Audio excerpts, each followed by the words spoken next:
আপনার অন্তরের অবস্থা কি?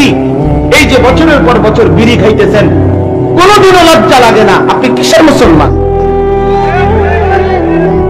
প্রতিদিন মিথ্যা বলে মুসলমান, কথায় কথায় গালি দেন, কথায় কথায় কাস্টমারকে ঠকান, প্রত্যেকদিন ওজনে কম দেন, সব সময় সুদের লেনদেন করেন। ছেলেটা কোনোদিনও নামাজ পড়ে না, মেয়েটা কোনোদিনও পর্দা করে না, স্ত্রী কোনোদিনও পর্দা করে না। ঘরের এই মানুষগুলো আপনার ঘরে, আপনি বাপ জীবিত, আর আপনার ছেলে কোনোদিন ফজরের নামাজ পড়ে না, মেয়েটা কোনোদিন ফজরের নামাজ পড়ে না।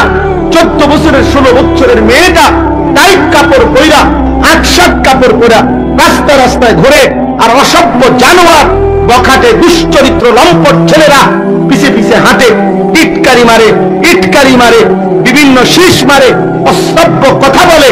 আর তুই বেটা বয়ে বয়ে পয়সা কামাই করো, কি ধরনের বাপ হইলি বেটা তুই?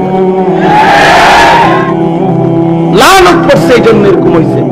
বিবেকের উপরে লানত পড়ছে, চোখের উপরে লানত পড়ছে, মাথার উপরে লানত পড়ছে, জেহানের উপরে, বুদ্ধি বিবেকের উপরে আল্লাহর লানত পড়ছে। এই কারণে তাহলে বিবেক থাকলে বুঝতো আমার মেয়ে কেন বেপর্দা, আমি মানুষ মুসলমান, আমার স্ত্রী বেপর্দা হবে কেন, আমার ছেলে নামাজ পড়বে না কেন, আমার ঘর নাফরমানের ঘর হবে কেন, আমার ছেলে মেয়ে নাতি নাতনি মুসলমান হয়ে আল্লাহর কোরআন পড়তে পারবে না কেন, কোরআন পড়বে না কেন?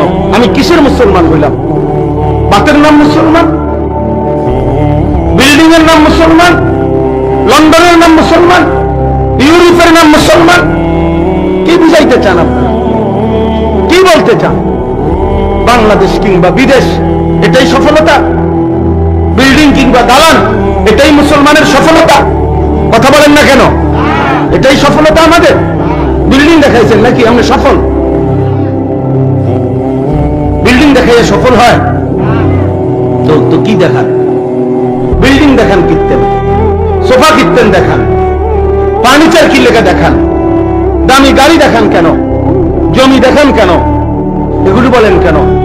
সেজদার কথা বলেন, ছেলেটা নামাজ পড়ে কিনা বলেন, মেয়েটা পর্দা করে কিনা বলেন, ছেলের বউ পর্দা করে কিনা বলেন, ছেলের আল্লাহর কোরআন পড়তে পারে কিনা বলেন, আপনি নিজে কোরআন পড়তে পারেন কিনা বলেন।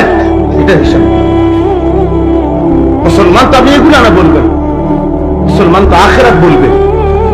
মুসলমান দুনিয়া তো এমনি মিলে যায়, দুনিয়া চাইতেও হয় না মিয়া, দুনিয়া লেগে দোয়াও করতে হয় না, কোনো দরকার নাই মিয়া। খালি বললে কাফের বেঈমান কার কাছে দোয়া করে? এরা দুনিয়া পায় নাই। কথা বলেন না কেন? যারা নাস্তিক মুরতাদ, যারা ডাইরেক্ট বলে যে আল্লাহ বলতে কিচ্ছু নাই, তারা দুনিয়া ভোগ করে না। তো হে কোত্থেকে পায়? সে পায় কোত্থেকে? তাকে আল্লাহ দেয় কিনা বলেন না কেন? তো দুনিয়া একটা ফালতু জিনিস, এটা আল্লাহ বেঈমানরেও দেয়, মুশরিককেও দেয়, এটা নাস্তিককেও দেয়, যে আল্লাহরে মানে না, যে আল্লাহকে স্বীকারই করেন, আল্লাহ বলতে কিছু আছে। এমন পণ্ডিত, এমন বুদ্ধিজীবী আছে এই বাংলাদেশের জমিনে আছে, পরিষ্কার বলে আমাকে কেউ বানাইছেন, আমি এটা মনে করি না, আমি প্রকৃতির সৃষ্টি। এদের প্রকৃতি বানাইছে তার আব্বা, প্রকৃতি, তার সৃষ্টিকর্তা প্রকৃতি। আল্লাহকে স্বীকার করে, আল্লাহ তাকে খাওয়ায় না, সে বিয়ে করে না, তার বিল্ডিং নাই, সে দুনিয়া ভোগ করে না। তাহলে দয়া করে, মেহেরবানি করে স্ত্রী সন্তানের এবং নিজের জীবনের ইমানের ফিকির করেন, আখিরাতের ফিকির করেন। প্রিয় নওজোয়ান, প্রিয় ছেলেরা, বাবারা, আমার বন্ধুরা, আমার সাথীরা, নিজের ভালো দেখো, আখিরাত দেখো। তুমি মুসলমান, তুমি লাওয়ারিস না, তুমি ফালতু না বাবা, তুমি ফালতু না।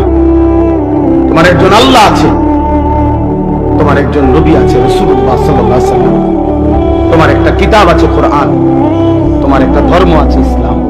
চারটা জিনিস তোমার আছে।